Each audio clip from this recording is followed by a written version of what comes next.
this idea and this notion that you can be anything you want, you can accomplish anything you want, right? We hear that. You've heard that from the time you were little boys. You hear that now. You're already incredibly accomplished. You can win an NBA championship, MVP of the league. You could become president. You could become governor. You could be in entertainment. You could do Charles, and you could do Shaq. You could do that. You could do whatever you want to do. You guys know that. The thing that has worked for me is to remember the hard times. So, and I'm sure you guys all have your processes. And again, I'm going to tell you what worked for me. So before a big movie comes out, before back in the days when I was wrestling with WWE, a WrestleMania match, anything big that would happen, I would always take a moment and I'd just remind myself, all right, I was evicted when I was 14. We were kicked off the island. We couldn't live in Hawaii. Had no place to live. A lot of shit happened then when I moved to Nashville. I was arrested multiple times by the time I was 16 years old. Like, I remember that. If I were playing on this team, which my skills are, what's that term? Oh, the shits. So I want to play. But before I lace up, before I get on court, before I play in these big games, before I go to the Staples Center, where history says those are historic walls there at the Staples Center. I would remember that, and it allows me then to be present in the moment and understand, holy shit, this is the stuff I have around me right now. This is the shit that I dreamed of when I was a kid. I am here. I played for University of Miami, played great teams. Warren Sapp, Ray Lewis, they were my teammates. They were balling. Warren Sapp was playing tight end at that time. I was starting defensive tackle. Yeah. They moved him over to D-line. And he looked at me, he's like, yo, dude, I'm gonna take your spot. I said, you ain't taking my fucking spot. He said, I'm gonna take your spot. I said, no, you ain't. We battled, and he took my spot. Now you can imagine how that fucked with me, because there goes my opportunity. He went in, switched to defensive tackle, lit the world on fire. Well, what that did, it crushed me, it crushed my dreams. I had a piss poor senior year, zero production, no NFL, no combine invite, nothing. Finally went to the CFL, Calgary Stampeders, making $250 a week Canadian. I had to send that shit home to my wife at that time. Had no money. So I remember that. I got cut from Canada. I had $7 in my pocket. And I always tell that story. So now my production company is $7, advertising agency is $7, everything is $7. So I always remember that. What helps me is to keep the hard times in the front of my mind, because it allows me to go into these big moments that I've worked my ass off, and you guys have worked your ass off. It allows me to go into these big moments with a different perspective. What it also does for me, and again, this is what works for me. Like, I keep my back, excuse my language, my back is up against this motherfucker. Every day, it's against this fucking wall. Excuse my language. But it's up against this motherfucker because it's what I believe in. And when my back is against this motherfucker, then there's nowhere to go. But that way. That's it.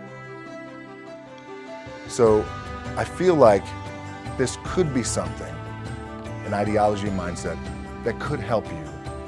Could, if you look at it that way. Because you made it already. We made it. We're successful boys, and we're lucky boys to be where we're at. Well, you guys made it. Everybody's rich in the room. Nobody's gonna get evicted anymore. Anything you got, there's no more money problems, right? You got a lot of hands out now. Hey, can I get a little bit? Can I get a little bit? Right, that happens. But when you make it, for me, I need this. I need this. So every day, my back is up against this motherfucker, and this is how I operate. Now, doesn't mean you don't smile, doesn't mean you don't laugh and joke, right? You're happy, I'm a happy guy. But when it comes to business, and when it comes to executing, it's up against this. And I gotta go that way. I don't give a fuck who is with me. They're not gonna stop me. I feel like for me, it feels seamless because you prepared for so long, but it's just like you guys prepping for a game. That's the fun part. That's what it's like, fuck, it's fun. people are paying their hard-earned dollars to come see you, they're cheering, they're going bananas, they're booing the shit out of you on the road. That's fun. That's what you live for. I mean, that's the juice right there. The prep is where the character is made. And I just don't mean the character I play, I mean the character here. So for me, the prep is getting with the director, getting with the producers, getting with the writers, so in essence, it's like getting with all your coaches and your different position coaches and all the meetings that you have to have, right? So that's the work you put in. The key for me was, where does it start? What's the anchor? What's the anchor? So I could have all these ambitions and you guys have all these ambitions, which is great. It's important. I'll play this role, you'll play that role. I'll execute this thing and it'll come out this summer. You guys will execute this thing during the summer, right, when it's time to really put in a lot more work. But the key with me is just always finding what the anchor is. And the fucking anchor is getting up at 4 o'clock in the morning every day before anybody else and grounding my thought process is in the no one will outwork me. No one. I love and I respect you guys. Motherfucker. I'll start with this. 2 hands. Put them to work. The anchor for me has always been the work in terms of the weight room training. So when I first started wrestling, I was 6 years old, rolling on the mats with my dad. My old man, a lot of you guys will know this. Yeah, Rocky Johnson. My old man was Rocky Johnson. He was the first black WWF at that time. First black WWE tag team champions with Tony Atlas back in 1983. My uncles were the Wild Samoans. I come from a long line of pro wrestlers. But before the wrestling part happened, I was just in the gym putting in the work. At 6 years old, rolling around on the mats. And finally, when I could touch weights at 13, that's what I was doing.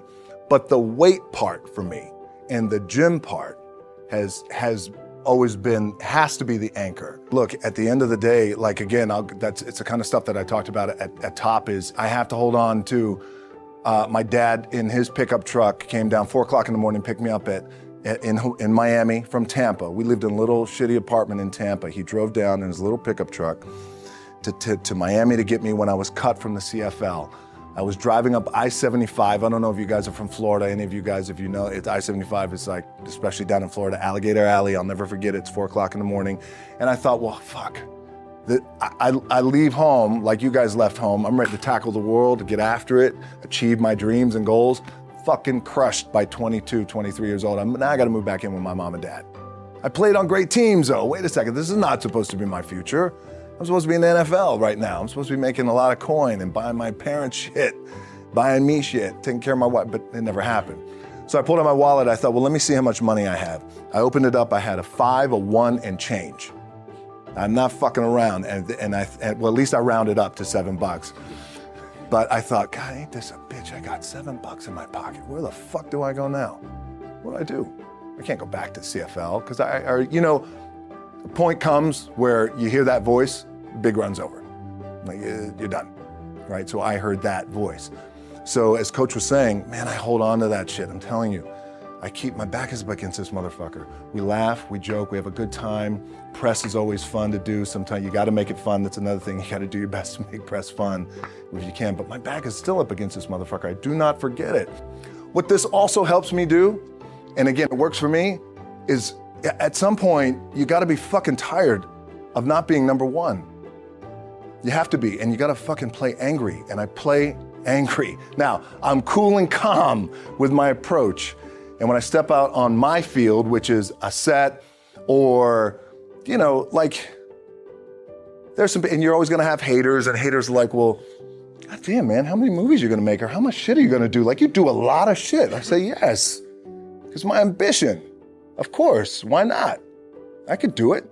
Yeah, I love what I do. And not only that, but in what world do we not work every day? Doesn't mean, it's just like you guys in the off season. You gotta work every fucking day. Doesn't end. My back is up against this thing, and I started to play angry, by the way, and I still play angry.